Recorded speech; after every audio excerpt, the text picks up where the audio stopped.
Hello friends, welcome to share auto solution. Friends, आज की इस वीडियो का जो टॉपिक है वो KTM 125 ड्यूक, जिसमें 125 सीसी का इंजन है, वो बाकी के 125 सीसी के इंजन के बाइक के मुकाबले ज़्यादा पावर, ज़्यादा टॉर्क कैसे प्रोड्यूस कर रहा है, जबकि इसकी माइलेज 100 बाकी के 125 सीसी के बाइक के मुकाबले कम होता है। तो इसी के बारे में आगे इस वीडियो में आपको बताने वाला हूँ। मैंने 3 बाइक का एग्जाम्पल लिया है।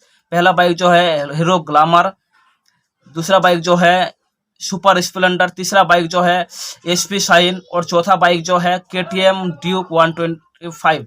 तो इसमें मैं आप लोगों को ये भी क्लियर कर दूं कि आगे जो पॉइंट्स मैं आपको बताने वाला हूं वो सिर्फ 125 सीसी की बाइक पे लागू नहीं होता है। वो आपकी किसी भी सीसी की बाइक में, किसी भी सीसी की कार में कंपेयर करो, उसमें भी वो पॉइंट जो है वैलिड होता है। ऐसे आपका भी अगर क्वेश्चन है तो आप लोग कमेंट बॉक्स में जरूर बताना। तो इस वीडियो को पूरा देखिए। अगर चैनल पे आप नए हो तो चैनल को सब्सक्राइब कर बेल आइकन को जरूर दबा दें। तो यहाँ पे आप लोगों को जो तीनों बाइक की टेक्निकल स्पेसिफिक जो है जरूरी है। सबसे पहले जो हीरो सुपर स्प्लेंडर है, उसका इंजन कैपेसिटी है 124.7 सीसी। होंडा शाइन का है 124 सीसी और KTM 125 ड्यूक है, उसका जो है 124.7 सीसी। अब मैं आपको बता दूं कि इंजन के सीसी के मुकाबले ऑलमोस्ट तीनों ही बाइक सेम है, लेकिन यहाँ पे आप बात आता है मैक्सिमम पावर आउटपुट का और मैक्सिमम टॉर्क का। तो यहाँ पे मैक्सिमम पावर जो है हीरो सुपर का 10.87 PSI 7500 RPM। अब जो मैं RPM बताने वाला हूँ उस पर आप बहुत गौर कीजिएगा, क्योंकि RPM का ही सारा खेल होने वाला है। अब होंडा शाइन का जो मैक्सिमम पावर है 10.8 एट द रेट 7500 RPM और जो KTM 125 ड्यूक है उसका जो है 14.8 एट द रेट 9250 RPM। अब मैं आपको तुरंत मैक्सिमम टॉर्क भी बता देता हूँ तीनों बाइक का। हीरो ग्लैमर का 10.6 newton metre at the rate 6000 RPM, Honda Shine का 10.9 एट द रेट 6000 RPM और जो KTM जो हमारा 125 ड्यूक है 12 न्यूटन मीटर टॉर्क 8000 RPM। आप जो मैक्सिमम पावर और टॉर्क का डेटा है, आप अगर उसमें आप गौर करोगे तो KTM 125 ड्यूक है, भले इंजन की कैपेसिटी सेम है, लेकिन इनका RPM बाकी के दो बाइक RPM से ज़्यादा है। यहाँ पे आप सारा खेल RPM का निकल के आ जाता है। अगर फ्रेंड्स आसान लफ्ज़ों में अगर कहना हो तो रोटेशन पर मिनट होता है और फिर रेवोल्यूशन पर मिनट, यानी कि 1 मिनट में एक क्रैंकशाफ्ट जो है, ये जो क्रैंकशाफ्ट है, एक क्रैंकशाफ्ट 1 मिनट में कितने बार घूम रहा है, यानी कि रोटेशन हो रहा है।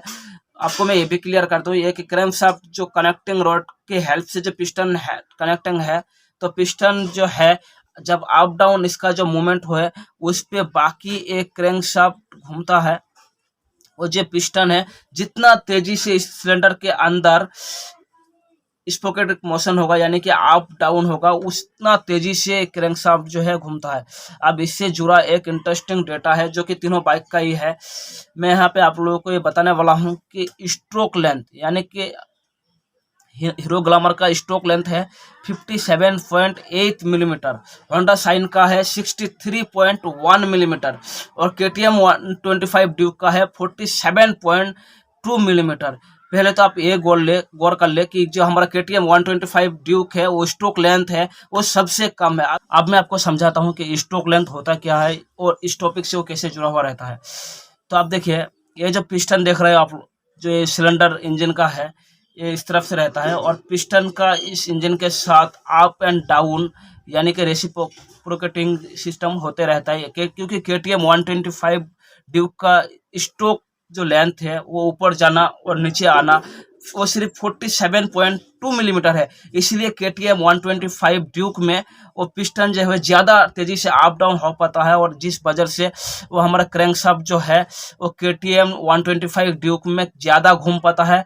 Hero super Splendor, glamour, Honda shine उसके मुकाबले KTM ड्यूक जो है उसके मुकाबले हीरो ग्लैमर सुपर स्प्लेंडर का जो है वो ज़्यादा होता है स्ट्रोक लेंथ। तो फ्रेंड्स, पहली बात तो RPM ज़्यादा होने के वजह से KTM 125 ड्यूक का मैक्सिमम पावर और मैक्सिमम टॉर्क का जो आउटपुट है वो बाकी के दो बाइक से आउटपुट ज़्यादा है।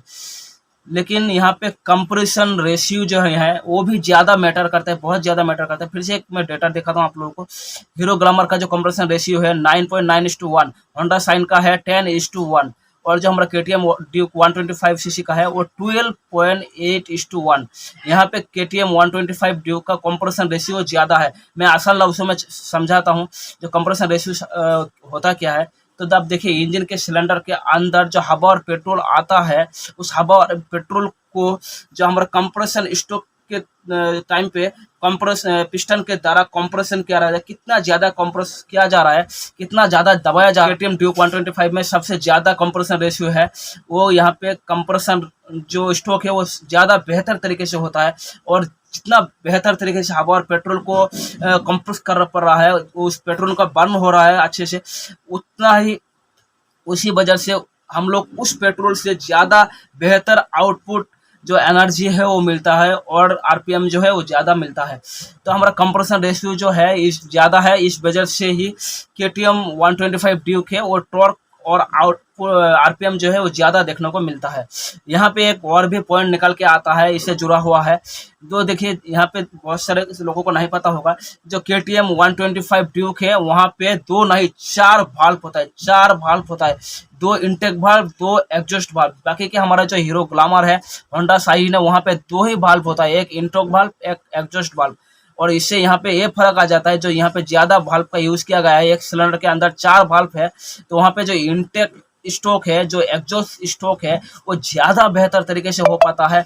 यानी कि इंजन जो है ज़्यादा बेहतर तरीके से जो है इनटेक सांस ले पा रहा है और एग्जॉस्ट भी कर पा रहा है। इस वजह से ही केटीएम 125 ड्यूक है, जो उसका जो पावर है और टॉर्क है वो ज़्यादा बेहतर होता है इन बाकी बाइकों से। इन 3 चीज़ों की वजह से जो है आरपीएम, टॉर्क और पावर यहाँ पे केटीएम 125 में ज़्यादा देखने को मिलता है। अब अगर माइलेज की बात कर ले तो यहाँ पे माइलेज कम क्यों होता है, कि कंपनी यहाँ पे ये कहता है कि वहाँ पे हीरो ग्लैमर में 64 का माइलेज मिल जाएगा, और शाइन में आप लोग को यहाँ पे 65 का माइलेज मिल जाएगा, लेकिन केटीएम में यहाँ पे आप लोग को 35 से 40 माइलेज मिलता है। तो यहाँ पे फ्रेंड्स, यहाँ पे जो आरपीएम जो ज़्यादा स्पीड से घूम रहा है, यानी कि ज़्यादा आरपीएम प्रोड्यूस कर रहा है, तो ये ज़्यादा आरपीएम अगर प्रोड्यूस कर रहा है तो यहाँ पे ज़्यादा पेट्रोल जल रहा है। तो यहाँ पे अगर ज़्यादा पेट्रोल जल रहा है ऑब्वियसली, तो यहाँ पे आप लोग को जो है यहाँ पे आप लोग को जो ज़्यादा पेट्रोल अगर जल रहा है तो ऑब्वियसली जो माइलेज है वो कम होगा। तो फ्रेंड्स यहाँ पे तो ऐसे आसान लफ्ज़ में अगर कह दे तो यहाँ पे इंजन जो ज़्यादा पावर प्रोड्यूस कर रहा है, यानी कि ज़्यादा आरपीएम पे चल रहा है, ज़्यादा न्यूटन मीटर टॉर्क प्रोड्यूस कर रहा है, यानी कि ज़्यादा पावर प्रोड्यूस कर रहा है, आपके आसान लफ्ज़ में कहे तो यहाँ पे फ्रेंड्स ज़्यादा पावर प्रोड्यूस करने के लिए ज़्यादा पेट्रोल की ज़रूरत होता है, ज़्यादा फ्यूल की ज़रूरत होता है। तो उसके वजह से फ्रेंड्स ज़्यादा फ्यूल जल रहा है, तो अगर माइलेज फिर कम होगा, क्योंकि आदर्श बाइकों में फ्रेंड्स जो है वो इंजन का पावर कम है, इसलिए माइलेज ज़्यादा देखने को मिलता है। यहाँ पे इंजन का पावर ज़्यादा है, पेट्रोल ज़्यादा आ रहा है, पेट्रोल ज़्यादा खा रहा है, तो इसके वजह से जो फिर माइलेज वो कम देखने को मिलता है। तो वैसे फ्रेंड्स बहुत से लोगों को ये पता नहीं होगा कि माइलेज और एवरेज जो है, और इनमें दोनों एक वर्ड नहीं है, दोनों बहुत ही अलग है। इसके बारे में अगर जानना चाहते हो कमेंट बॉक्स में जरूर बताना, इसका जो डिटेल्स वीडियो बना देंगे। सो गाइस वीडियो यही तक था, कमेंट बॉक्स में जरूर बताना वीडियो कैसा लगा। वीडियो अच्छा लगा तो लाइक कर देना, चैनल के बारे में और वीडियो के बारे में अपना राय हमें कमेंट बॉक्स में जरूर बताना। So guys thanks for watching this video, like share and subscribe for more.